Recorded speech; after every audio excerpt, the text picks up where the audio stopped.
This show is brought to you by Safety FM. And from the border of liberty and prosperity in the highway to the north, this is Safety Wars for Thursday, March 2nd, 2023. So I have a couple of announcements to make. This is the final program for Season 2 of Safety Wars. We're coming up on 200 programs next week. Season 3 tentatively starts on Monday. So on Friday, tomorrow, I have a personal family event that I have to attend. So I'm going to be attending it. So we're going to have some changes, God willing, for Season 3, starting on Monday. And they're going to include, we have an election coming up here in 2024, and we're going to have some election coverage with our analysis out here. We'll try to remain as nonpartisan as possible. I'll give both major political parties and probably some third parties some coverage periodically. It's not going to become the political show. Even though Jay Allen has reminded me that he laughs when I say, well, this show's not political, because he says, Jim, you always talk politics. Well, maybe so. We're going to have a couple of very large name people in the global warming, climate change, whatever we're calling it this week, movement on starting next week. I interviewed them when I was in Florida last week at Orlando at the International Conference on Climate Change. As usual, I don't go after the people, the commentators, or I do some, but no, I try to go for the leadership of the movement. And this is the loyal opposition to the popular, use that word, popular views on climate change that are being pursued by our government and some other governments. And we're here to give you a lot to think about. And just where are we going? And we even talked a little bit about some of our safety plans on there. And because a lot of us are mandated by clients, big clients, to put a lot of stuff into safety plans that we may not agree with, that may not be good. And by some standards, and we can all have, and good is a very subjective word, as we know. It means it's like hurt. What does hurt really mean? You can be hurt in a lot of ways. An organization, you can be hurt in a lot of ways. I wanted to thank the New American for posting an interview of me last week in Orlando. Alex Kurtzman, I believe that's his name, interviewed me on the train crash in Ohio, East Palestine, Ohio. And he was shocked. He said, I'm shocked that I found someone like you at an event like this. Right? With this. So I might as well just cut to the update on that. This is as of March 1st. This is yesterday. It's Thursday, March 2nd, 2023. EPA has conducted 578 home and re-entry screenings to date and continues air monitoring at 16 stations within the community. There have been no exceedances. This is off the EPA website. There have been no exceedances for residential air quality standards, and outdoor air quality remains normal. What does that really mean?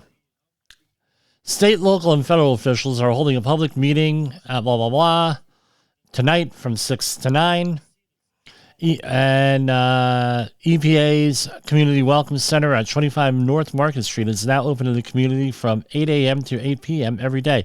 This might be worth a road trip for me. I don't know. Gotta see how the schedule dictates here. I haven't been to Ohio in a long time.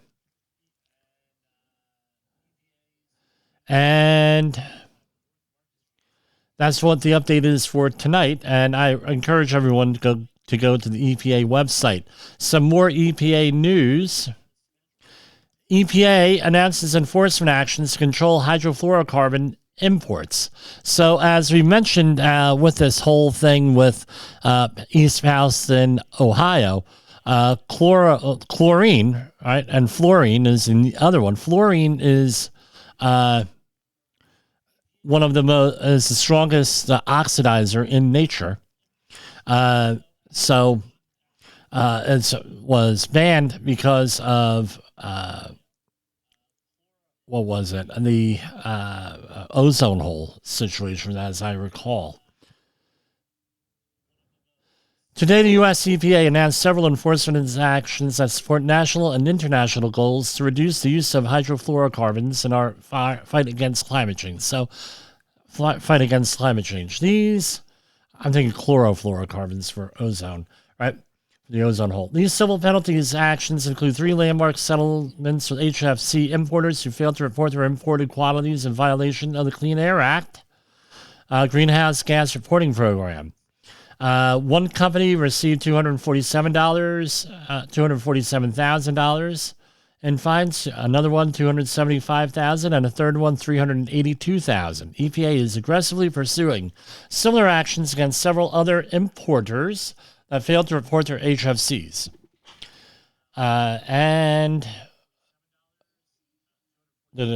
HFCs are commonly used in refrigeration and air conditioning equipment. Released to the atmosphere, HFCs can have a climate impact thousands of times stronger than carbon dioxide. Enforcement of the Greenhouse Gas Reporting Program demonstrates the Biden administration's commitment to address HFCs and protect our climate. We'll talk about that next week. The United States agreed under the bipartisan AIM Act to phase down HFC production and consumption by 85% by 2036. Consistent with the international HFC phase down laid out in Kigali Amendment to the Montreal Protocol. Global efforts to phase down HFCs are expected to avoid up to 0.5 degrees Celsius of global warming by 2100. Accurate reporting of HFCs helps set sound policy, and going forward under the HFC phase down will allow the United States to verify we are meeting limits under the AIM Act. EPA announces listening sessions on potential CERCLA enforcement discretion policy for addressing PFAS, polyfluor. I'll get what that is. PFAS contamination at Superfund sites.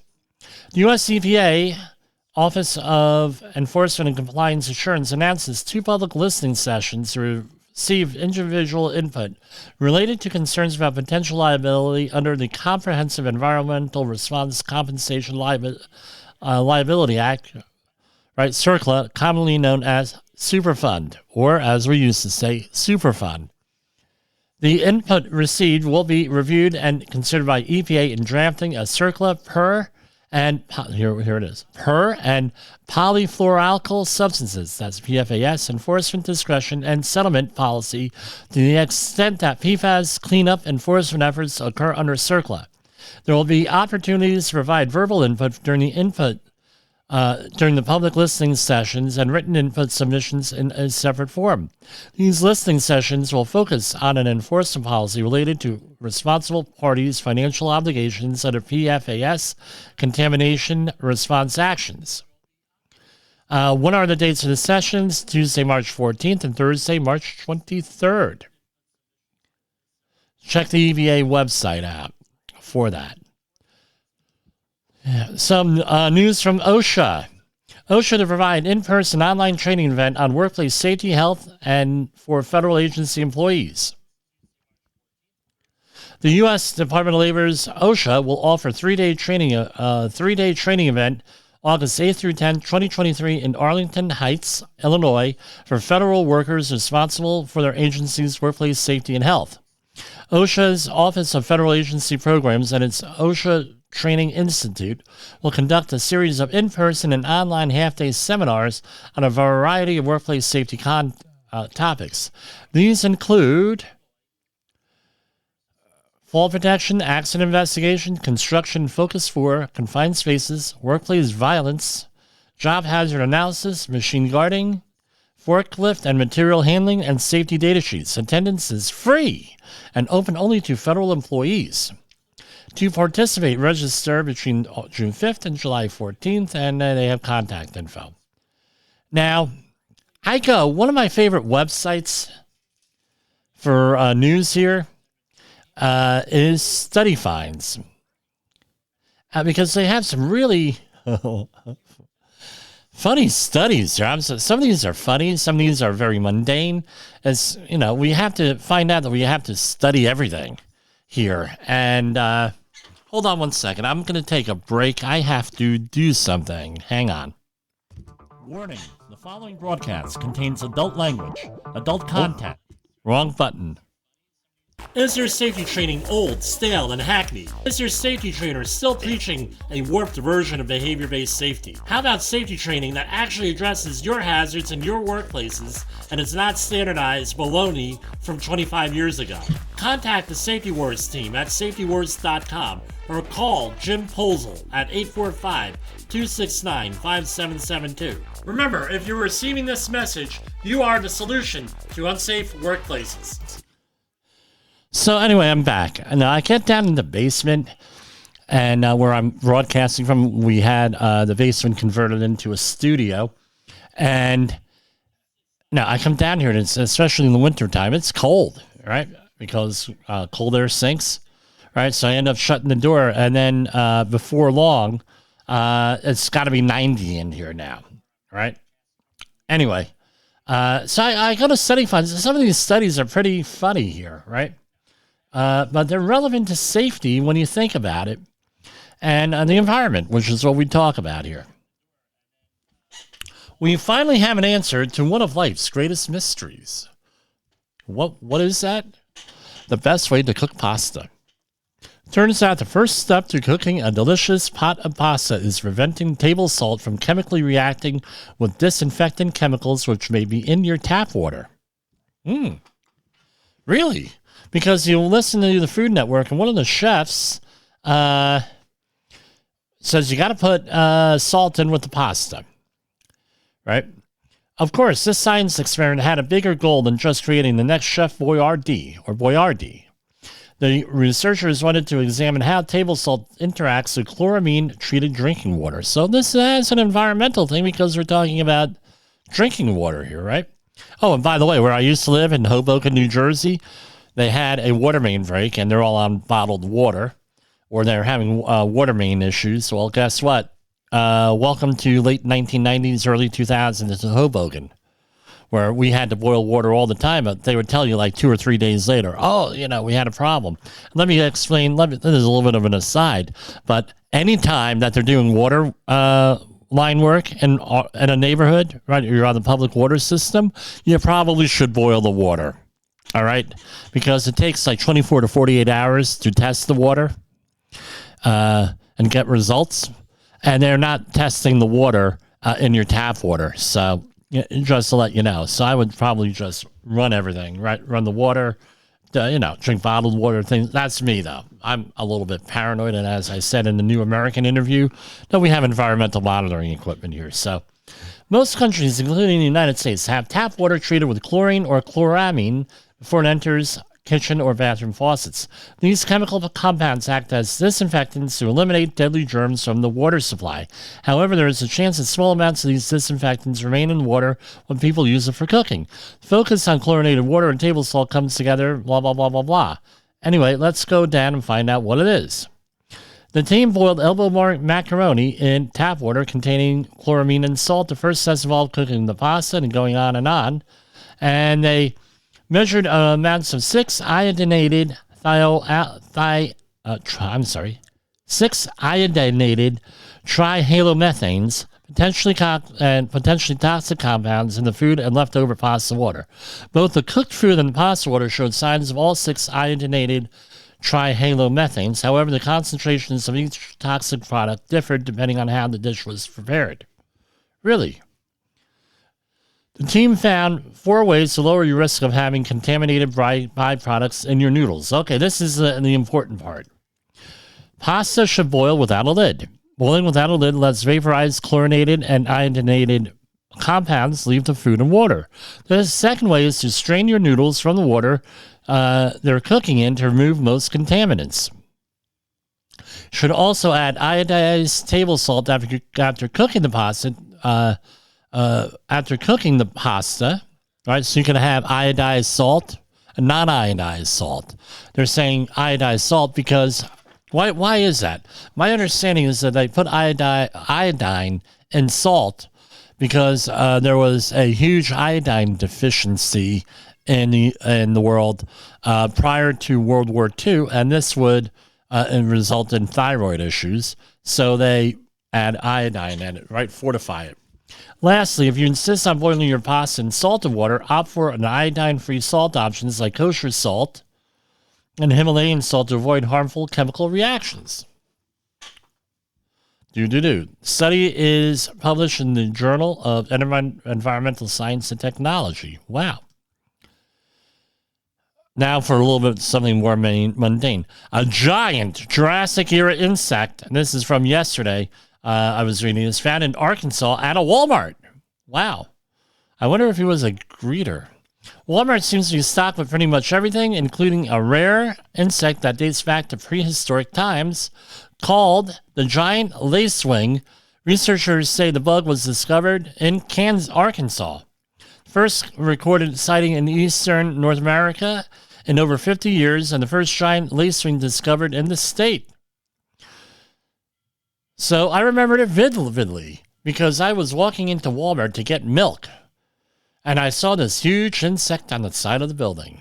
Said Michael Skvarla, the director of Penn State's Insect Identification Lab, who was a doctoral student at the University of Arkansas at the time of the discovery. I thought it looked interesting, so I put it in my hand and did the rest of my shopping with it in between my fingers. I go home, mounted it. That's like on a microscope, not the other kind of mount, right? I got home, mounted it, and promptly forgot about it for almost a decade. While Skvarla actually found this insect in 2012, he misidentified it and only recently uncovered its true identity when the COVID pandemic hit 8 years later. Well, thank God for that. We know what this was. Skvarla was teaching an online insect biology course at Penn State when he showed students microscopic samples of his personal insect collection. While lecturing on a specimen he previously labeled an antlion, he quickly realized his features did not match those of the dragonfly-like predatory insect. The wingspan of this insect was 50 millimeters, way too large for the average antlion. And no, they were shocked, basically. I won't go on and read the rest. Now, I'm going to do a shout out to a professor of mine in college, Jamie Cromartie, who was the president of the American Entomological Society. I think he would be tickled pink about this story. I'm going to drop a line to his widow, Alex Gitchell, because I tell you what, I think he would be tickled pink because he says he used to say a lot of discoveries happened over this, like by amateurs, by non-professionals. This was a student who found this. So it was really interesting. And here's another person who can't get away from his work. A geologist goes on vacation and finds a giant meteorite crater in a winery. This is in Frankfurt, Germany. For one German geologist, a holiday trip to France has become the scientific discovery of his career. Beneath the Domaine de Meteor winery, Professor Frank Benker says there's a previously undiscovered meteorite crater, only the fourth such crater found in Western Europe. One of the strongest pieces of evidence we have of meteor collisions are the craters they leave on the Earth's surface. While these ancient craters are still visible today, erosion and shifting of plate tectonics in the Earth's crust make them very hard to find. The Earth Impact Database lists 190 craters worldwide. Okay, we're going to have to bookmark that. You know what? Let's look that up. I know, I do this every night. These are like the first time I'm seeing these stories. So you're getting raw commentary and raw reactions from me. Let's go look up the Earth Impact Database. I got to see this website. Because there may be, imagine if there's one in my neighborhood. The Earth Impact Database from the Planetary and Space Science Center. Okay, where is the database?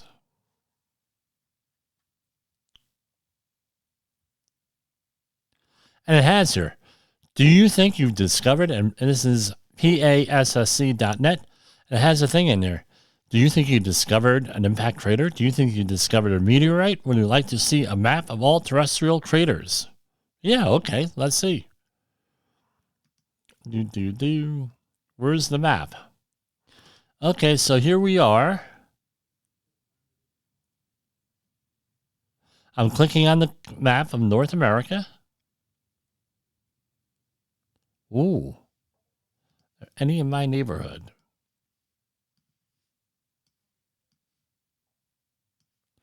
Okay. There's a lot in the Midwest. The nearest one to New York is the Chesapeake Bay. Ooh, I didn't know that. Chesapeake Bay is a meteorite, right? Ooh. And the link is dead. Where's the other one? There's one in Ohio. Serpent Mound in Ohio. There's one up in Ontario, Holliford. There's one in Nova Scotia. So I did not realize that the Chesapeake Bay is has a meteorite crater. Who knew? And then, of course, the most popular one, Yucatan in Mexico. And I went to the one out in Arizona, in the Barringer crater. Been there. That's probably the most famous one in the United States. And there's one in Santa Fe, New Mexico. Hey, maybe you guys that are out there for the safety event next week with Todd Conklin and Jay Allen and crowd, maybe you want to go and look at it. That would probably be a really interesting thing. But anyway, we learned something here. So this guy's out. Hey, he's on vacation, and all of a sudden, hey, look at this. I found it. Ain't that the way it is? YouTube is spreading misinformation about good sleep habits. Oh, really? You mean YouTube? And people are finding bad information on YouTube and TikTok and all the rest? Who would have thought? Right?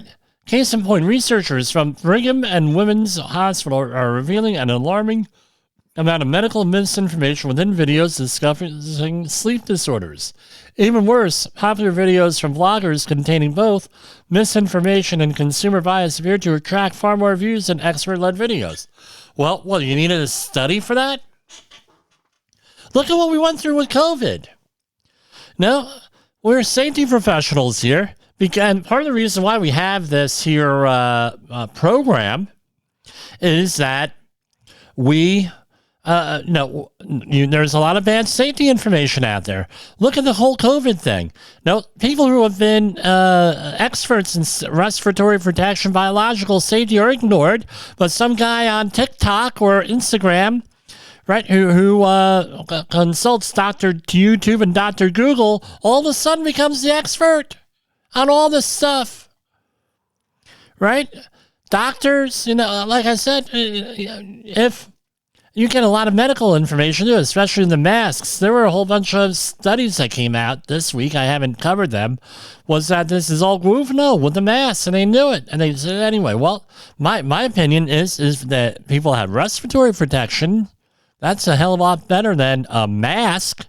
A mask that's not NIOSH rated, no certifications from any organization, and everything else. Why do people view unreliable content? As far as why people seem to favor bloggers over actual medical professionals, researchers chalk up on this trend to content creators' ability to produce media that is engaging, aesthetically appealing, and relatable. Well, yeah, I get that. I mean, I get that comment all the time. Some of the comments that I get on this show is, holy crap, because you can actually keep people's attention for 10 minutes. Right? With these releases you're doing. But anyway, it's something else. Family member just saw a medical doctor today, and they said, look, you're not getting enough sleep. You need 8 hours of sleep. That's just the way it is. Overclassification overkill. U.S. is drowning in a sea of secrets. This was released today on this website, but this has been an ongoing issue throughout.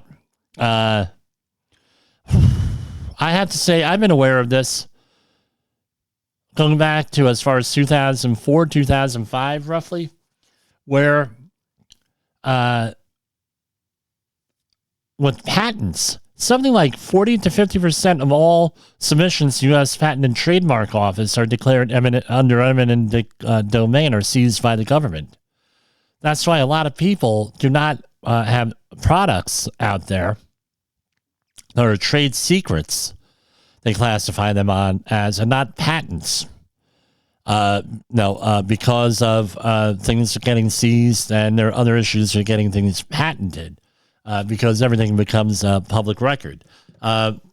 First time I heard of this was, I think, 2001 on patents. So this is a little bit of a diversion, a tangent. But yeah, well, if it wasn't a tangent, if we didn't have tangents, we wouldn't have Safety Wars live. All right. I had my Aunt Susan. My dear Aunt Susan, she had, my Uncle Dave, who's my father's brother, married Susan. And Susan had her grandfather, Max, I forget his last name. He was a very successful businessman, and everybody here has been impacted by him. Right? Everybody here, listening to the sound of the voice. I said, Max, and I was at a Christmas party, a holiday party, a Christmas / Hanukkah party, and with him, I said, Max, can I ask you a question? He said, certainly, Jimmy. I said, I know you're a successful businessman, and there's a lot of murmurings and everything in the background. What kind of business were you in? What was the secret to your success? If he was still alive, I'd have him on this show. And he said, well, get me a drink and I'll tell you. So I got him a drink, whatever he was drinking, and he started telling me over a glass of wine, I believe it was. And he says, well, this is what it was. Do you remember Coke bottles back in the 1920s? I said, no, I was born in 1970, but I'm familiar with the Coke bottles. He said, you know that they were forged, right? And it said Coca-Cola on it. I said, yeah, I know that. He said, well, in 1934, height of the Depression, my friend and I, we had a business, and we created the process for printing on a bottle, on a curved surface. I said, really? And he said, that's why Coca-Cola and all the other soda manufacturers, they stopped using forged bottles. And what they did was they created these printing thing and everything on the side where we printed on that. Said I made $1 million in 1935. I said, well, did you patent it? He said, I wouldn't patent anything. Are you kidding me? He said, I got a trade secret on it, and it was kept secret for many, many, many years. And then other people figured out how to do it. But that's where I made the bulk of my money. And then I went into they changed the soda bottles in like the 70s. And if you remember the old quart soda bottles. They had a styrofoam label over the whole bottle. I'm sure that you can Google those somewhere. They're probably worth a fortune. He says, okay. He said, well, then I went into vending machines. And he said, I was the exclusive vending machine cover manufacturer in the United States. So you have a vending machine and it says like Coke or Pepsi or whatever. He was the guy, his company that he owned made every one of those things, every one of those vending machine covers. No, on the front that said whatever, Coke, Sprite, whatever, no, Dr. Pepper. And, eventually there were other companies, but for a while he was the only one who made them. He made them reliable. He said the big thing was that they broke. So he said, and he was the first one there. And the second one was, I had been involved in someone trying to get a patent for a voting machine after the 2000 presidential election debacle. And there was a law that came out called the Help USA Vote Act. And for years, there were no voting machines that were compliant with the law. And it's even, some people say that the current ones aren't even compliant with the law. And it would have, the way that this was set up, it would have complied with the law, and it was we'll just say it was, you couldn't mess with the vote numbers, right? A lot of the stuff, and you could go, there's conspiracy theories out here. There are also legitimate comments on the way that we vote in the United States with that. And I did a deep dive with this. Case in point, there are two stories that came out yesterday on voting, let's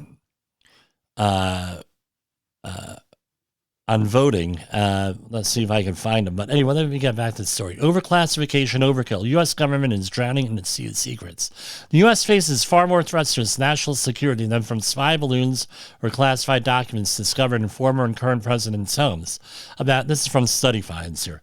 50 million more threats every year. That's the estimated number of records annually classified as confidential, secret, or top secret by the U.S. government. The U.S. has an overclassification problem, which experts say ironically threatens national security. Those in the intelligence field, along with at least 8 special commissions through the decades, acknowledge the security risk of nearly 2,000 workers processing tens of millions of classified records each year, which could be viewed and potentially leaked or misplaced by more than 4.2 million government employees and contractors that have access to them. I have seen the security creep, right? Meaning, a creep as in not a creep, right? But meaning a bad person, a weird person, but a creep, meaning a slow movement, right? More classification and more withholding of information by the government growing for decades. As a scholar who studies freedom of information as a recent president of National Freedom Information Coalition and everything. Who is this? This is, doesn't say, maybe it'll say later in the article. Classified federal records are made secret based on categories defined by the president through executive orders, not law. These records can include just about anything from government employee deems confidential, secret, top secret, or sensitive, or restrictive. All right. What are the what's the takeaway here? Experts and members of Congress acknowledge that 90% of classified records do not need to be classified. The 9/11 Commission concluded that excessive classification inhibited the ability of defense agencies to share critical files, contributing to the terrorist success in killing 3,000 Americans. They said no one has to pay the long-term costs of overclassifying information. Through these costs, even in literal financial terms, are substantial. Overclassification leads to more leaking of dangerous information. According to some, overclassification impedes information sharing by agencies and makes people trust the system less. Some government employees may even come to believe the system is too secretive that may encourage dangerous information leaks from within the government. Thinking Edward Snowden here, right? what's the history of this? Here you go. The Constitutional Convention in 1787 was held in secret, and the Senate debated the Bill of Rights behind closed doors in 1791. Congress didn't print its approved laws for the public till 1795, nearly 2 decades after the founding of the United States and 6 years after the Constitution's ratification. And it goes on and on throughout history. This is some more like the national treasure, right? So, we're going to take a break here, and we're going to go on. In the professional safety community, communication and planning are just a few keys to your program's success. The question many practitioners have is, where do I start? Dr. Jay Allen, the creator of the Safety FM platform and host of the Rated R Safety Show, has built a global foundation to help you along the way. Go to safetyfm.com and listen to some of the industry's best and most involved professionals, including Blaine Hoffman with the Safety Pro, Sam Goodman with the Hop Nerd, Sheldon Primus with the Safety Consultant, Jim Pozell with Safety Wars, Emily Elrod with Unapologetically Bold, and many others. As individuals, we can do great things, but as a team, we become amazing. Dial into safetyfm.com today and surround yourself with a powerful force of knowledge and support. Is your safety training old, stale, and hackneyed? Is your safety trainer still preaching a warped version of behavior-based safety? How about safety training that actually addresses your hazards in your workplaces and is not standardized baloney from 25 years ago? Contact the Safety Wars team at safetywars.com or call Jim Pozell at 845-269-5772. Remember, if you're receiving this message, you are the solution to unsafe workplaces. OSHA recordables, first aid cases, catastrophic losses. You want answers? So do I. This is Jim Pozell with Safety Wars. You are listening to Safety Wars. Tomorrow's Safety Today.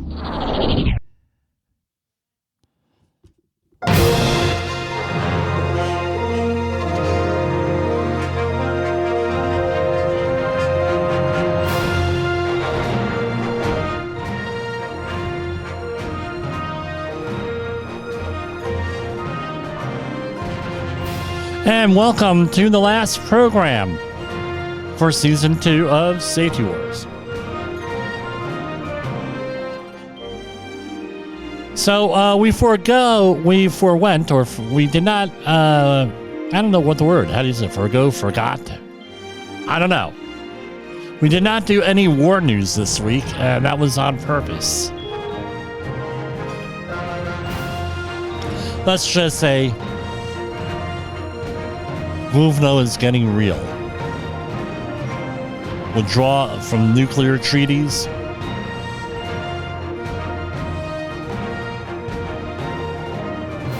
Threats. Russia using waves of human bodies, hoping that the Ukrainians run out of ammunition before they run out of people. Right? War, as Smedley Butler said. Was it Smedley Butler? War is a racket. So I enjoy reading the Straits Times from Singapore because I tell you what, they give a very good, what's the word I'm looking for? Very good coverage from outside the United States.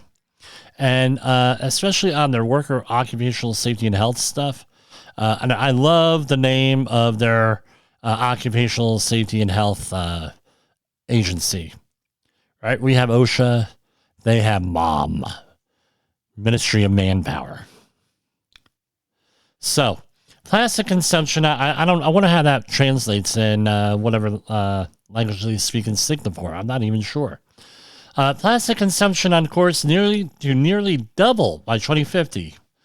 Plastic use in a group of 20 G20 countries is set to nearly double by the middle of the century unless a comprehensive and legally binding treaty to curb consumption is drawn up, research published on Monday shows. Existing programs to reduce recycling and cut single-use plastic consumption only scratch the surface, and a more comprehensive global plan is required, according to Back to Blue, a research group by the Economist Impact Think Tank and Nippon Foundation, a private philanthropic organization. So the United Nations kicked off negotiations on an agreement to tackle plastic pollution in Uruguay in November, with the aim of drawing up a legally binding treaty by the end of 2024. I applaud this, all right? So I might not agree with environmental groups on global warming completely. However, there's a lot of agreement, and I am more radical than a lot of mainstream environmentalists on most environmental issues. I'm going to be right up front with you with that. One of the things that disgusts me the most is plastic pollution. I grew up in Woodbridge, New Jersey, across from the Fresh Kills landfill. So Woodbridge Township consists of several towns. Port Reading, Seawarren, and Port Reading and Seawarren are across the bay across the Arthur Kill River from the Fresh Kills landfill. Those are two parts of Woodbridge. And I remember with the boats, we were big boating people. I was a member of Raven Ship 89, the Sea Scouts in Carteret, New Jersey, on Roosevelt Avenue. There was at the end of Roosevelt Avenue in the hill section of Carteret. And it was the old ferry, Carteret Ferry terminal, right? That was part of the FMC. I'm not sure who owns it now, FMC property. And Seawarren had Boynton Beach, which back in the early 1920s, that got destroyed when the oil companies moved in, and pollution and everything. And no, every time it rained, stuff was coming off the Fresh Kills landfill and ended up on the beaches of Woodbridge. Woodbridge Township used to be the beginning of the Jersey Shore. They used to have on the Woodbridge River, they had, that was Boynton Beach, they had beautiful beaches and everything else. And on Smith's Creek over there, right? I know I'm getting hyper local here. Now that now they converted it into a park. That was all contaminated because of Fresh Kills landfill, and our former governor, who was the mayor of Woodbridge, sued New York City because of all the garbage. I mean, when I talk garbage, it was garbage. Now, friend of this program, I'm not sure if she's a listener or not, but I have been in contact with her over the years, Alison Teal. She runs a website, and let's see. Let me make sure I got this right. Alison Teal, right? She is a filmmaker, right? Known as the female Indiana Jones. The real life Indiana Jones, the character Indiana Jones was based on a real guy, right? A real person. Well, they have this I don't know what to tell. She's a filmmaker. She has a very interesting life. She runs a website, Alison Adventures, and she's on Instagram, Alison Teal, and she has a phenomenal book, Alison's Adventures. Now, she was in Time Magazine. She was also on the Discovery Channel, Naked and Afraid, Alison Teal. And you could go and you could look that up. I'm sure a lot of people are out there Googling that right now. And she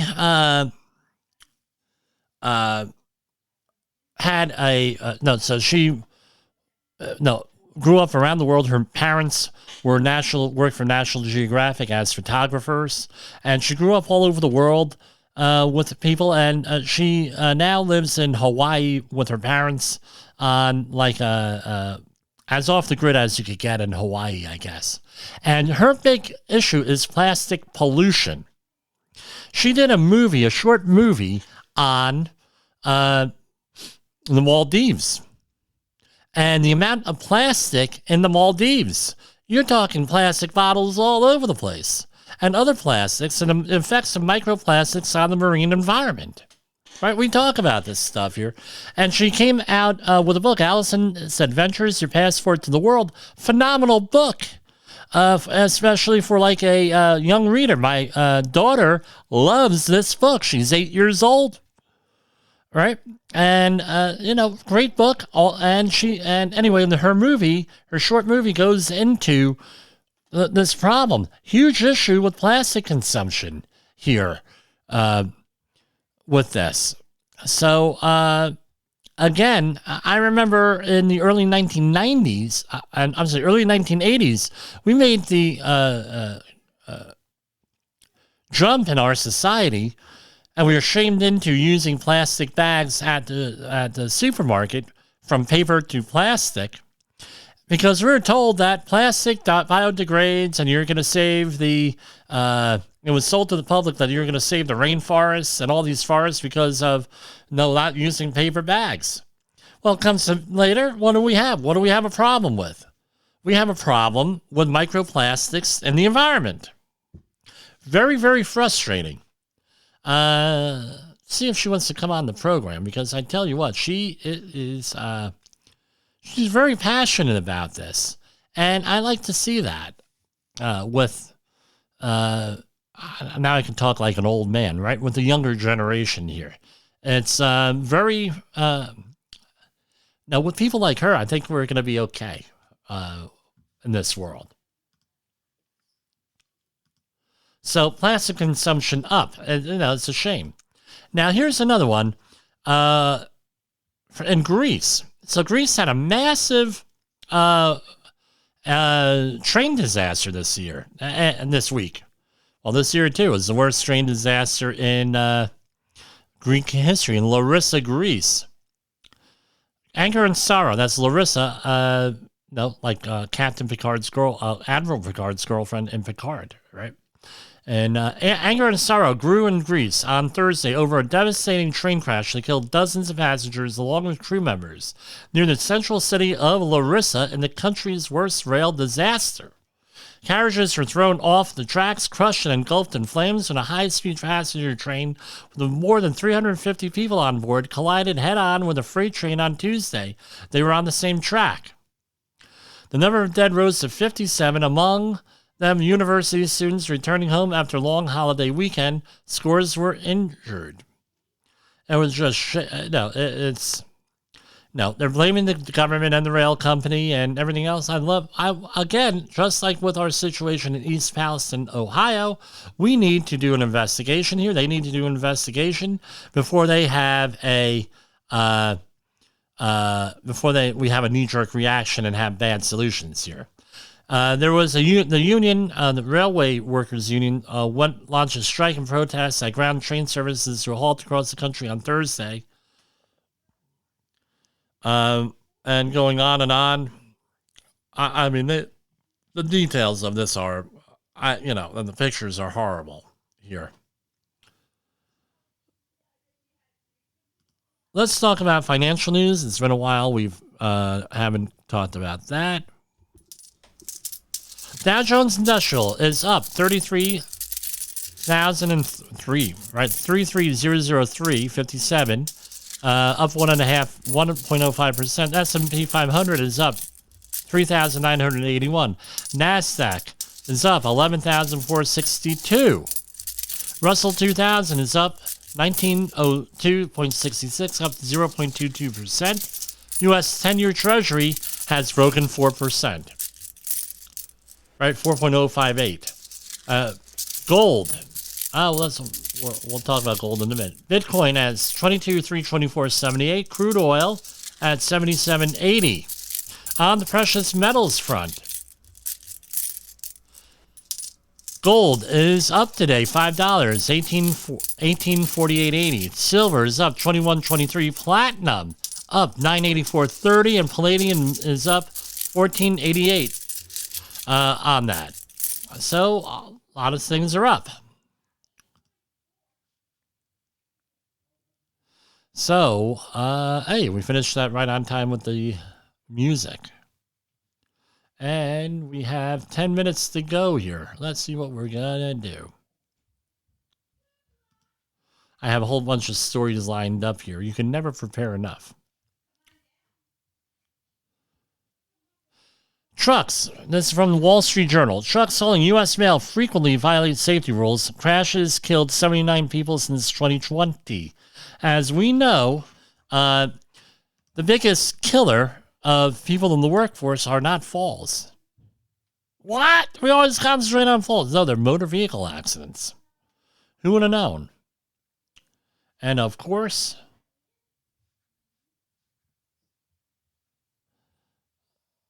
the computer locks up. You gotta love it. Son of a gun. For years, the U.S. Postal Service, this is an article by Christopher Weaver. For years, the U.S. Postal Service has faced competition. Again, computer locked up. Hopefully, we're still broadcasting.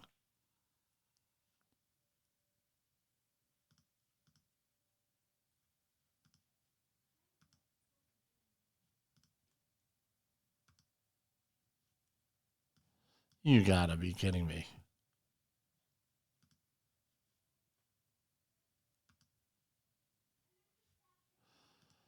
You gotta love live programming.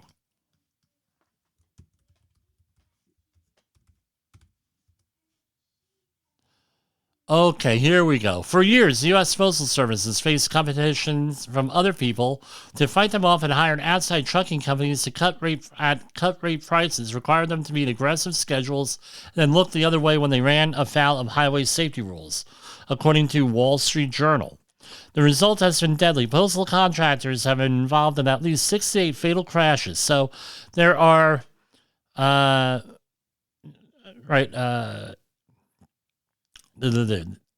a lot. 68 fatal crashes that killed 79 people in the past 3 years, according to police crash and inspection records. Nearly 50 long-haul trucking contractors that move mail for the Postal Service have safety records so poor that another arm of the federal government, the Transportation Department, put them on probation. So, biggest violations included fatigue violations, meaning the limit on how many hours truckers can drive. Jay Allen could probably tell you a whole bunch about that. About 39% of trucking companies that hauled U.S. mail, by the way, Jay Allen came up in the safety field and through DOT, right? God bless him, because I tell you what, I get confused by DOT every time I have to, teach anything with it, and a lot of safety professionals just say the hell with it because it's so confusing and it gets changed all the time. About 39% of trucking companies that hauled U.S. mail busted those limits and related rules at a rate DOT raises red flags, compared with 13% for hire trucking firms that were inspected during the same time period. A journal analysis of DOT scoring data covering 2021 and 2022. Now, this is what I'm going to say here from other sources I've read, and my understanding is that there's a shortage of truck drivers, and a lot of people who would not be truck drivers in the past are now truck drivers today. And one of the things is the automation here is that's why people are pushing for automation, because there's not enough truck drivers. But I tell you what, the truck driving, especially with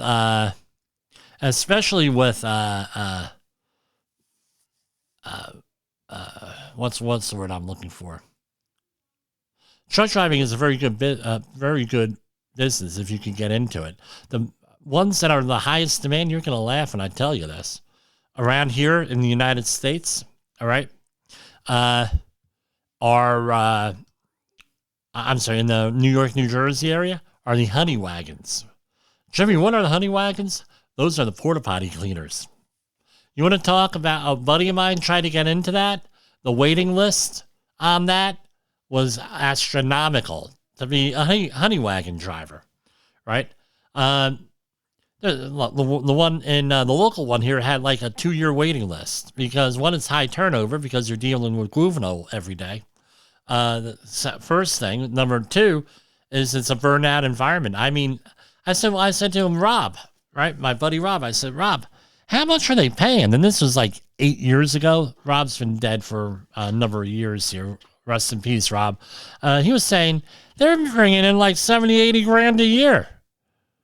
I said, you're kidding me. He said, no. I said, well, what do you need? He says, you need a CDL and, you got to be able to deal with juvenile. And I said, wow, well, I deal with juvenile every day, but bull juvenile. And we're going to cover this one also. Is there's a lot of talk the last couple of years with our personnel in Havana, Cuba, American pure personnel. So this is something I found out one time when this story came up. So the United States does not have an embassy, or did not have an embassy in Cuba, but they did have things that are less than an embassy in Cuba. And apparently now we have an embassy in Cuba again. All right. The illness known as Havana syndrome, reported by hundreds of U.S. intelligence and other officials overseas, was unlikely to have been the work of a foreign adversary targeting American personnel, according to the new U.S. intelligence report. In the report released Wednesday, U.S. intelligence agencies found no credible evidence that any foreign adversary possessed a weapon or intelligence collection device that is causing the injuries. The report, the main findings of which were released by the Office of the Director of National Intelligence, doesn't pinpoint a cause for the wide range of symptoms that have been reported by 1,500 U.S. employees since the first cases emerged in Havana, Cuba in late 2016, but it says they were probably caused by a number of combination of other factors, including pre-existing medical conditions, conventional illnesses, and environmental things. Interesting with that. There's been a lot of theories on that in the internet world, how that did. Now, if you're a diabetic, this is actually good news here. So Eli Lilly is going to be putting a cap on insulin. So my question is this, and of course the computer, I'm having an issue. I got to restart, but I think we can make it for the next, how many minutes do I have here? I think we can make it for the next minute here. I'm going to be on the air. So Eli Lilly apparently put a cap on insulin prices. I think that's a great thing. Eli Lilly cuts insulin prices by 70% of its commonly prescribed insulins and the expansion of its insulin value program. So Lispro, the insulin Lispro, right? It's non-branded insulin Lispro injection went down to $25 a vial. That does not sound like the pen, but the actual old-fashioned vial and syringe. The cutting the price of Humalog, which is insulin Lispro injection, which is the most commonly prescribed insulin. That's an insulin pen where you put a needle on the end and you use it. It's much easier to use than a syringe and vial, right? With that. And the other one is Resaglar injection, a basal insulin that's similar to the interchangeable Lantus, and that's short-term insulin, right? You have basal and bolus, right? Insulin. So this is the basal version of the insulin. And what is basal insulin again? I get these mixed up. The basal insulin is the slow-acting insulin. So it acts over long term. The bolus is the short-term insulin. Right, so it's good. Things are getting discounted with this. This might be in response to really bad press by these people. So thank you for listening to season 2. Season 3, it's coming up on Monday. Have a great weekend. The views and opinions expressed on this podcast are those of the host and its guest and do not necessarily reflect the official policy or position of the company. Examples of analysis discussed within this podcast are only examples. They should not be utilized in the real world as the only solution available, as they are based only on very limited and dated open source information. Assumptions made within this analysis are not reflective of the position of the company. No part of this podcast may be reproduced, stored in a retrieval system, or transmitted in any form or by any means, mechanical, electronic, recording, or otherwise, without prior written permission of the creator of the podcast, Jay Allen.